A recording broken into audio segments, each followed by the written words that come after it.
Welcome to TrulyFit. Hey, Beck, welcome back to the TrulyFit Podcast. For those who haven't heard you, why don't you give a brief bio on who you are and what you do in the health and fitness industry before we get into our topics today? Hi there. Yeah, thanks for having me back on the show. My name is Rebecca Washuta. I am Steve's sister. The last name is not a coincidence. And I am a board certified state licensed dietitian, and I have my own private practice here in Miami Beach.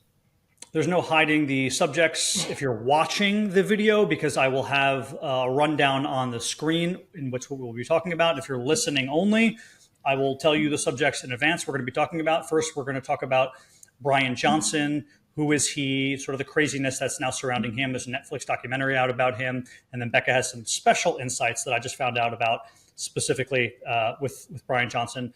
We're going to be talking about Instacart. I got sucked in recently. I found out about Instacart from you.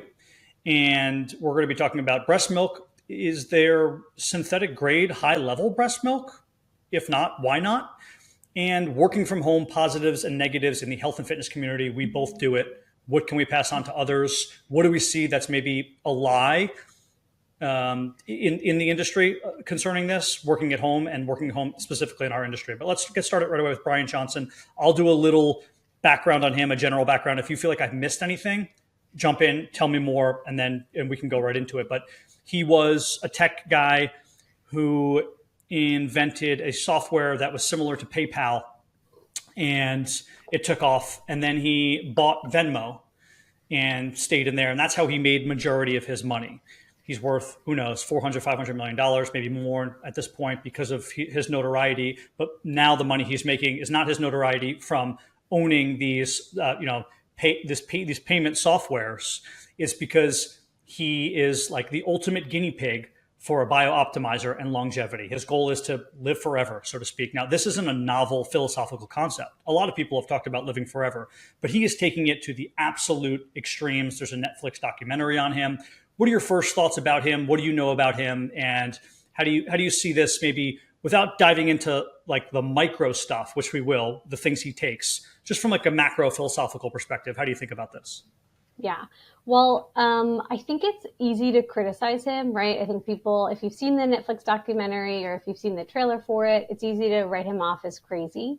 And I'm not disputing that, right? I think he could be a little bit crazy, but because I think the natural inclination is to criticize him, I do want to come to his defense on a couple things.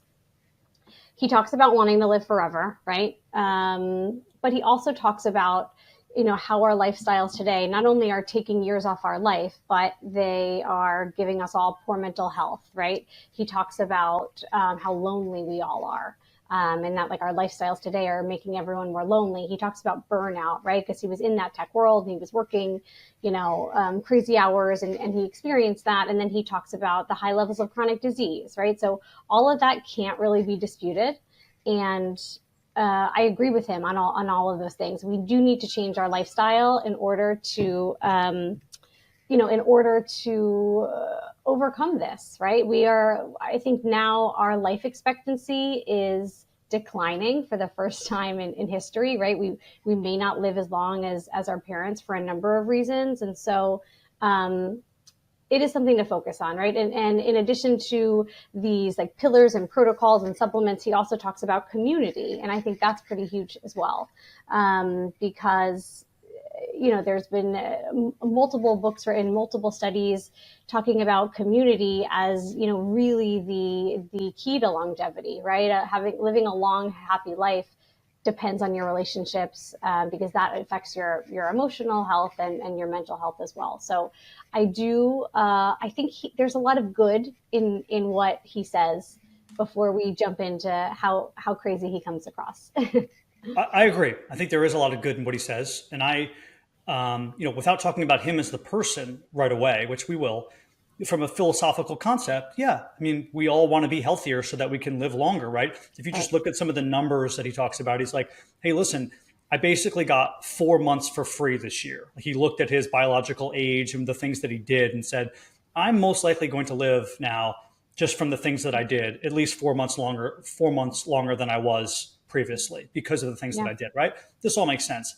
I do think, however, there's a little bit of do as I say, not as I do with him, wherein there's not a lot of community with him. There's not a lot of strong relationships. If you go to bed every day at 8:30 and wake up at 7:45, which he does, and then you spend the next 2 hours working out, and then you spend the next hour taking your heart rate variability and all these other metrics, and then you meet with your first doctor and your second doctor, and then you go here and there and there, you could watch a full day in the life of him. He doesn't have that, right? He doesn't have great friends. He doesn't have a significant other. He doesn't have a relationship with at least two of his kids, so it seems from the Netflix documentary. So I do think when you get so invested in the physiological, you lose those other things that he's talking about. And there's a give and a take, right? If you're going to spend all this money and all this time on only worrying about the physiological health, is this a guy you want to invite to your bachelor party, right? Is this somebody you want to even have like over your house Dinner on with, yeah, on the for weekend? sure. Like he doesn't, he's not a very charming, fun person, right? So from from the science perspective too, it's really interesting because the scientists don't really like him, because what they say is if you have all this money, we can do actual clinical studies and we can limit the variables. If it's just you, by the end of this, we're really not going to be able to tell much, right? Because you're sort of like an N is one experiment. We don't. We need multiple entities to be studying here at one time. So it is interesting. I don't think he's a charlatan. He might turn out to be, because now he's selling all these things. I just think there might be more than what meets the eye psychologically going on with him and why he's doing this, rather than just 100%. Yeah, I think he's way too extreme, and I think on any level, when you reach that level of on any topic, when you reach that level of extremism, it's unhealthy. But what he is trying to emphasize right now is you can have fun and be healthy, right? So he has a summit called Don't Die. So they did that in Miami a couple of weeks ago, and he is trying to promote community. They had like a sober rave that morning. I did not attend the rave, but he is trying to sort of get people together, at least now. So I admire that. I think it's more people are paying attention to their health, and people are drinking less, right? They're young people are drinking less, doing less drugs. And so, sometimes that does become isolating. So it's nice to see any type of social event where they're really focused on having a good time without those types of things, in a healthy way. But yeah, I agree with you. Overall, he's not altruistic, right? He's doing this for himself. He does say, listen, I've spent millions of dollars on this, and a lot of, the information that I found and the conclusions that I've come to, I'm publishing for free. Sure. So I get that, right? And now he does have his own supplement line and his own, creatine powders and things. So from a science perspective, it's pretty sound, right? He's not doing this on his own. For people who aren't familiar with him, he has a team of doctors and PhD scientists. Like, there's a lot of hard evidence and research behind what he does. That being said, nutrition, physical fitness, supplements have to be personalized. What's right for you and your lifestyle is not going to be right for everyone. So I think, people need to look at that and really take it with a grain of salt. Yeah, I want to go back into talking more about him and the philosophical side, but let's, for the audience, also talk about maybe the more tangible things that matter here. So he spends, I believe, $2.5 million a year on over-the-counter supplements alone. That's not including like the doctors and the other things he takes. He takes things such as metformin, which for those of you who don't know is for people who have type 2 diabetes. He takes rapamycin, which is what they give people who are having organ transplants so that their organs don't fail. He goes through gene therapy. Again, these are slightly risky things. So it's just interesting because you have so many different ends of the spectrum in health now, right? We have the vanity end. We have the hippie end, which is nothing like him, right? There are people who say, I want to live longer, but they're like people who are about grounding and not using supplements. And, this is, you need to revert back to what your ancestors did. No, he's the opposite. He's saying, give me every little bit of technology you can. I'll use it for my advancement. And it's just an interesting way to, when you look at that sort of the health community now, people may be doing the same things, but they're really not the same, right? The three communities I just named, the people who are worried about vanity, the people who are all about ancestral stuff, and the Bryan Johnsons of the world are completely different ends of the triangle, so to speak. For sure. Yeah. Yeah. I totally agree with that. So, in figuring out what you can take away from his routine, I guess you need to think about where you fit, right? In those three silos, where are you? But the reason there's a Netflix documentary about him is because he's gone to these extreme lengths, right? And he is using himself as sort of a guinea pig. But you're right. Some of the therapies that he's using, like definitely the rapamycin, that is new even in the longevity space. And, it's not something that you or I could do on our own. Like, that has to be medically supervised, because there can be some serious implications there. I'm thinking of a Vince Lombardi quote. Everything relates back to sports with me. He says something to the extent of, in the pursuit of perfection, you will come about excellence, meaning you're never going to be perfect. But, by trying to be perfect, you will be excellent, right? By trying to live forever, you will live longer. He's going to die, right? If anybody was unaware of this, he will die. I promise you at some point, but he will live longer. He will go about this. But also, speaking of that, it reminds me his process a little bit. Why I was watching the documentary reminded me of an idiom that you actually said to me. I already knew it, but you reminded me of it a few weeks ago. Do you remember what it was? Yeah. So there's a story about a businessman who goes down to Mexico, and he meets with this little fisherman who lives in this sweet little fishing village. They go out in the morning, and the businessman is like, "This is amazing. This is great. Like, you could really scale this business. We could get you more boats. We could get you more fishermen. We could, grow this thing big." And the fisherman's like, "Well, why would I do that?" And the businessman says, "So you can make all this money, and then eventually you can retire, and then you can just, do whatever you want." And the fisherman's like, "But this is what I want to do. Like, this is what I love." Right. So it begs the question, like, what's the outcome you're looking for? So you live another 60 years, but you're lonely. You don't have any friends. You've gone through all these painful procedures. Is it worth it? Like, what's the quality of your life at that point? Yeah, that's exactly right. And I think that the idiom also talks about, there's something I forget. It's more. It's obviously longer. You're cutting it short on purpose for the sake of time. But something like, well, what do you do at nighttime? He's like, well, I go home, I eat dinner with my family, I play the guitar on the beach with my friends that come over. Yeah. And he's like, well, you can do that all the time or something. Like, once we retire, you just have to work harder and work harder. He's like, well, I already lived the life I want to live. Like, this is what I want to do. I want to go to work, come home, eat with my family, play the guitar on my beach with my friends. So it's like, well, what is Bryan Johnson actually trying to achieve except living longer? Is living longer for what? To spend more time with his kid? Okay. To achieve some sort of goal that he wants to outside of that goal, that micro goal of living longer. I don't know. To each their own. I don't care if it makes him happy, go for it. I just think from, again, the perspective of what we do in the health and fitness industry, if somebody comes and says like, oh, I want to follow his routine. It's like, no, that's not accessible, right? The money, the time, the effort, you want to do maybe a fifth of what he's doing, right? You want to take like you said, what can you take from this? You take from it the less risky things, right? What does he do that's really important? Sleep. He has a very, very important sleep pattern. He prioritizes that. Of all the things this millionaire prioritizes, that's the number one, right? Yeah. Prioritizes sleep. What are the supplements that he takes that you can get over the counter that have research that are, we know, not to be dangerous? Right. There's a bunch. Look into that. Yeah. So just answer that question. He takes ginger and curcumin and red yeast rice and garlic, like all things that have been, proven time and time again to be safe and effective. Lots of, he promotes a lot of veggies, berries, not drinking alcohol, not eating red meat, right? So things that are accessible to most people and are widely agreed upon to be very healthy. And his exercise routine, if you watch what he does, sorry to say, people who think otherwise, he's not, bench pressing 250. He's not back squatting. He's not doing these things, right? He's doing HIIT. He's focused on his heart. He's focused on, core strength and flexibility and mobility. I don't know how big he is. If I were to guess, I would say he looks maybe 5'10" to 6 foot, maybe 180-ish pounds.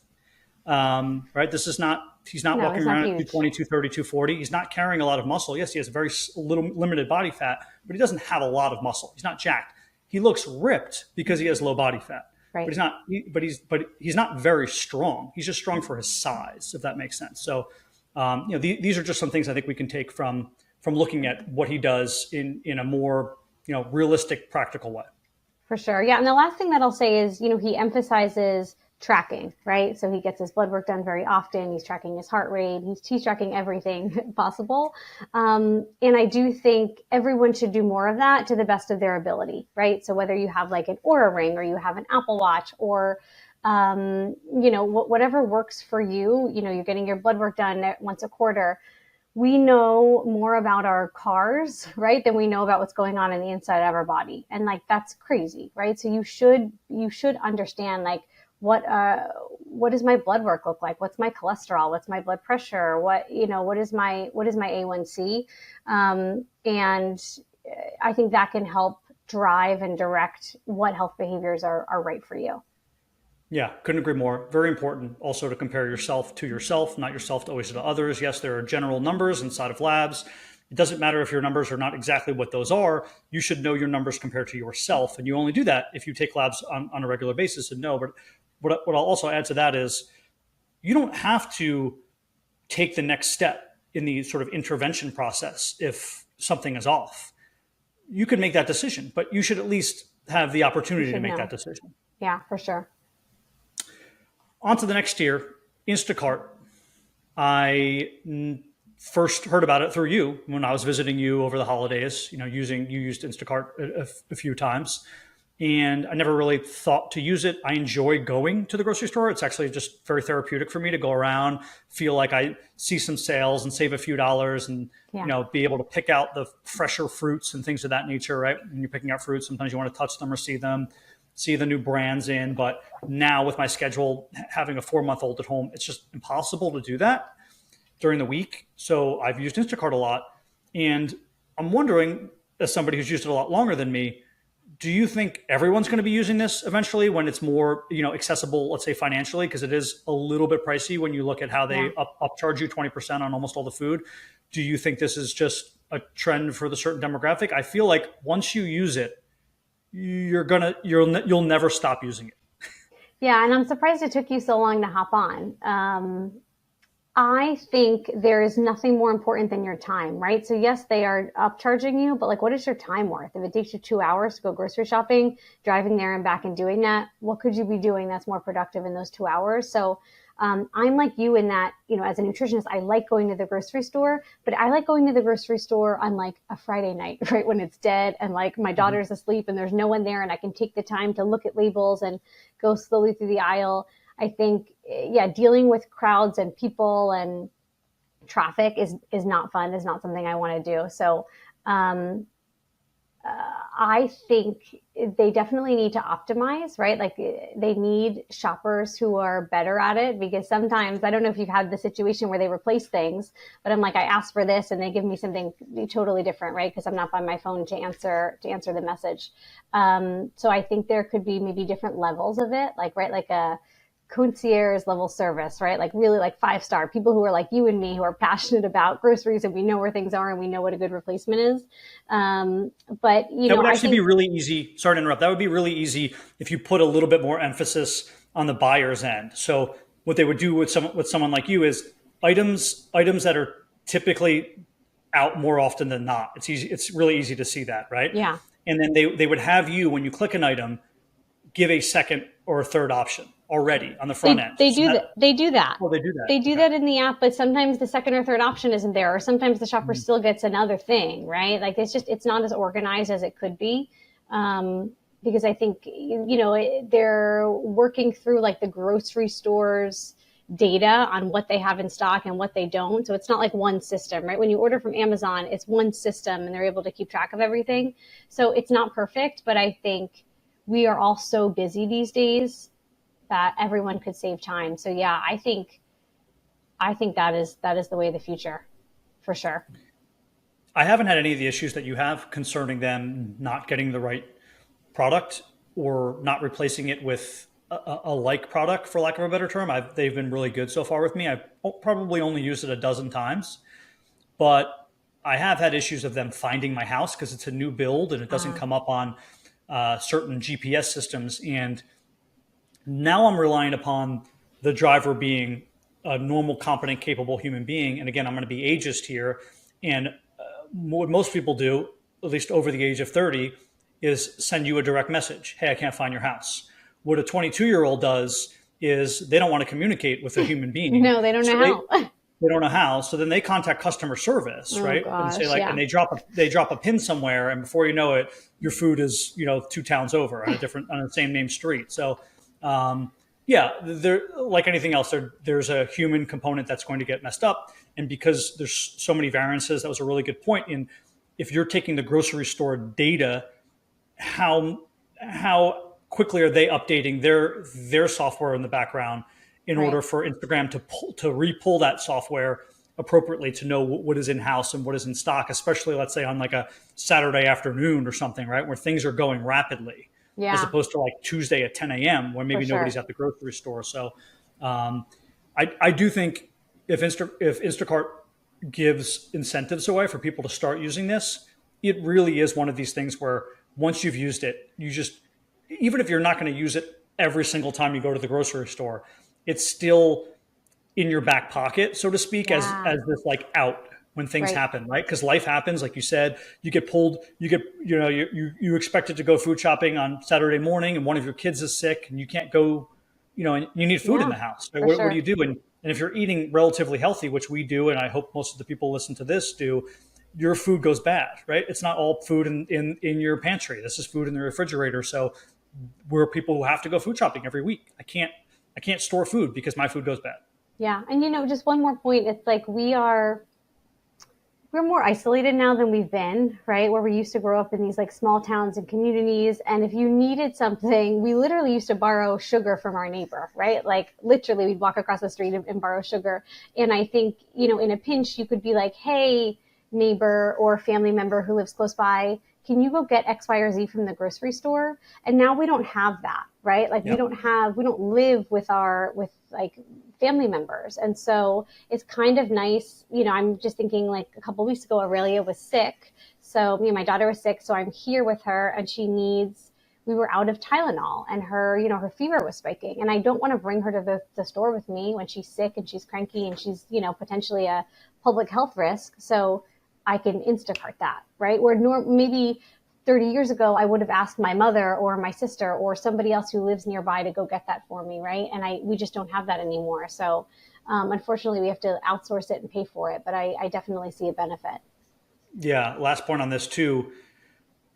A lot of times in the past, the only food that we can get rapidly, fast food, was bad for you.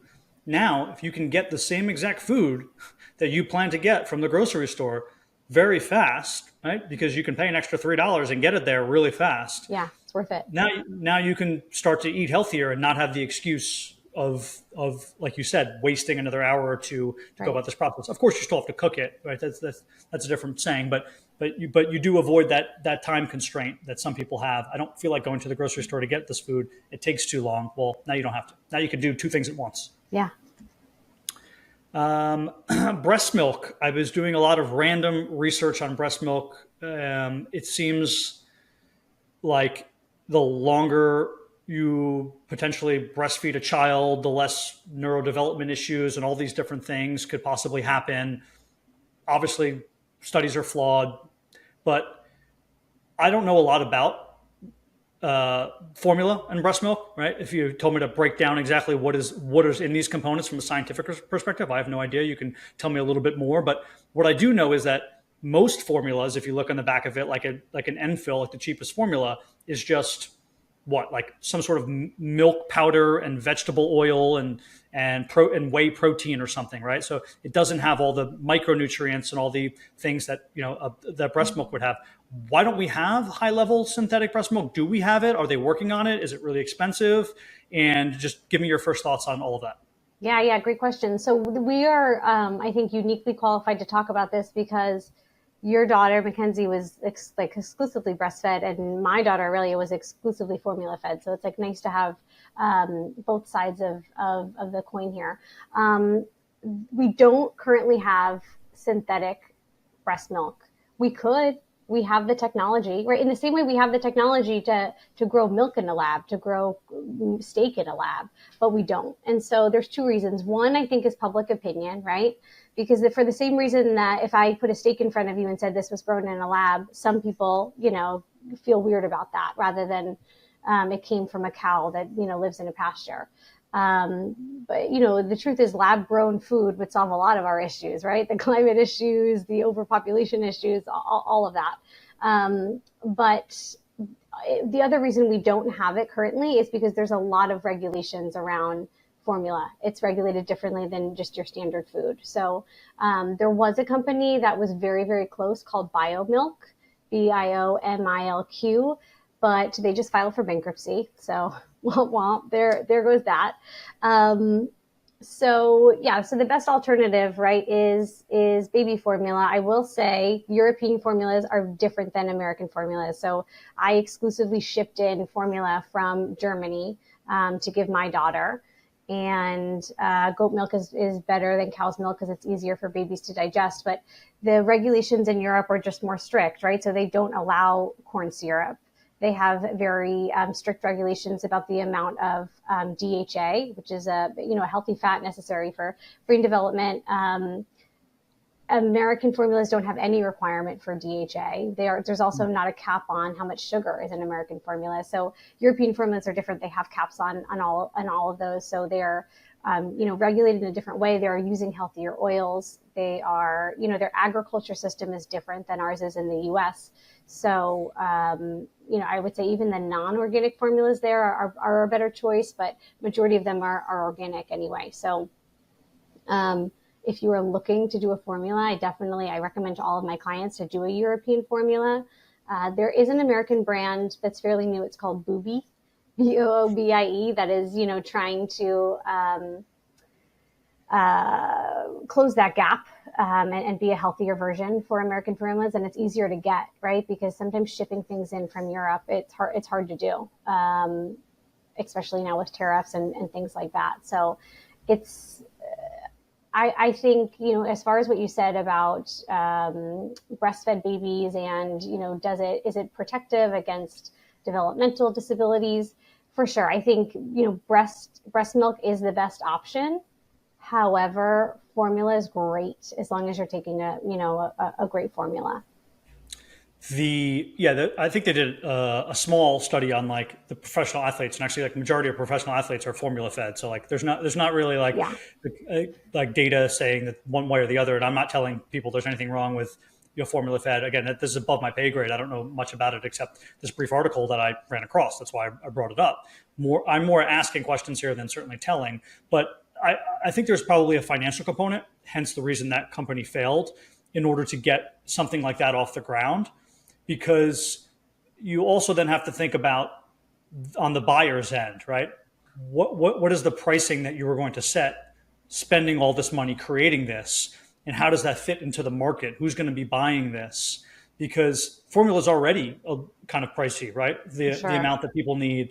You also need it to stay good for a certain amount of time. Like you said, there's going to be FDA and people overseeing this. So I just think it's probably a price component that doesn't allow a company to step into that market and say, is it worth it? Right? Because I'm not going to invent something if I believe I'm not going to make my money back and then some.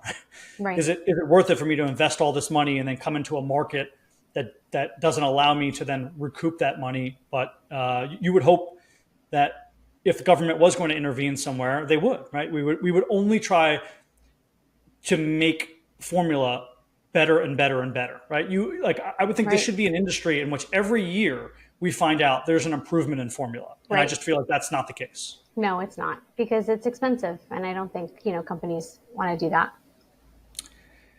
Working from home, you do it, I do it, been doing it for a while.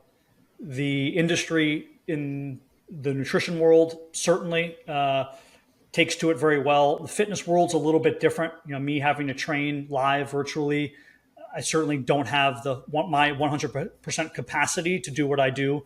I can't necessarily see cues and mannerisms the same way I would. Right. But I still enjoy it. I like it.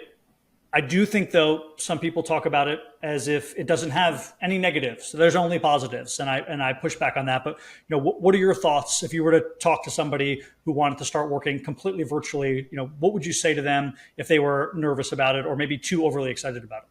Yeah. I think this is a great topic. So I have been working from home since 2014, which I think is rare, right? I think most people after COVID transition, but I've been doing this for a very long time. So I can tell you the pros are this. You have flexibility, right? I can start my day when I want. I can do different things around the house, right? I can throw a load of laundry before close. I can empty the dishwasher before I get on a call. I can, there's a lot I can do around the house. I can also spend time with my daughter, right? When she comes home from school, I can play with her a little bit before I hop on a call. You can be with your pets. So a lot of pros. You don't have to get dressed for most people, right? You put on a shirt and you can wear your pajama bottoms. But I will say this, there is no separation between your work life and your personal life, right? So everyone I know who works from home ends up working 7 days a week because it just bleeds into all 7 days. Where before it was like you close your laptop, you come home, you maybe aren't checking your work emails, but if your laptop is on the dining room table, right, or just in your home office, you're more likely to sort of stay connected and stay checked in, even though you do have that flexibility. I'll also say that even if you're working for a virtual company, which I did, I worked for Noom, a big company. Yeah, you're having Zoom calls and things like this, but it is a little bit isolating, right? Like it's different to actually get lunch with a colleague or, talk over coffee or, gossip at the water cooler, right? Like there really are some benefits to that. I think everyone talks about having work friends and it's hard to do virtually, right? Even if you are working for a company. The other thing I have found is that I don't have good focus, right? I definitely have ADD, but I think all the pivots throughout the day make it harder, right? Where you go to work and you're sitting at a desk for 8 hours, maybe you have some meetings, but you're not thinking about stuff at home. For me, it's like I'm in the middle of this meeting. Okay, the dryer's done. I got to go do this and I'm going to go do that. And I should go check the mail. And, the dogs need to be walked, right? So it's like hard for me to actually focus and do deep work. In order to do that, I have to put on my headphones, put a sign on the door, the deep work I think is really hard because there are so many distractions at home. What I took from that in summation is all the pros can easily be cons given the day and the time, right? So every pro you can turn into a con if you don't handle it properly. Oh yeah, I get to work in isolation. I don't have anybody bothering me. I don't have somebody sending me, someone in the office stopping by my desk. Well, that also kind of sucks sometimes, right? Because I don't have anybody to talk to. I don't have anybody to come stop and talk from the desk, right? Oh, I get to do my laundry midway through and maybe I'm throwing something in the oven. But now I have 2 or 3 tasks I'm handling. So now I have to go handle that other task and that interrupts me from my work. Right. Oh, I get to spend extra time with my child, which I do as well. But if there's something going on with the child, now I'm not the person who gets to stay at work, right? If you're I'm just making up insert here, you're an accountant and you work 25 minutes away, right? And there's something going on with the child. You're not coming home from work unless they're actually really, really sick and you get called from school or something. Yeah. But if the child's home, well, now that takes precedent over working. So I think the environment can go one way or the other. If it's not controlled, all those pros can be cons. Yeah. And I don't like when people try to make it out to be this thing like, oh, you can spend more time with your family and this and that. I'm like, yeah, but it's not quality time necessarily. Right. If you're trying to manage work and them at the same time, because now you're not dedicated to your work. And then maybe you're angry that your kid is not letting you do your work. So you're not spending quality time with them. So now you're distracted, right? Yeah, exactly. It's not the same. So like anything else, you have to sit down, talk, like really think about these pros and cons like we did and say, how do I keep them in the pro category? How do I avoid them being cons? Exactly. How do I set up my environment to make this work? Because it's not as easy as people think because there are so many distractions. A lot of distractions. Well, this has been a great conversation, Beck. Why don't you let everyone know where they can find more about you personally or professionally? Yeah, absolutely. They can check out my website, happyhealthynutritionist.com, and my Instagram handle is the same, Happy Healthy Nutritionist. I will put all the links in the description. Thank you for joining the TrulyFit Podcast. Thanks.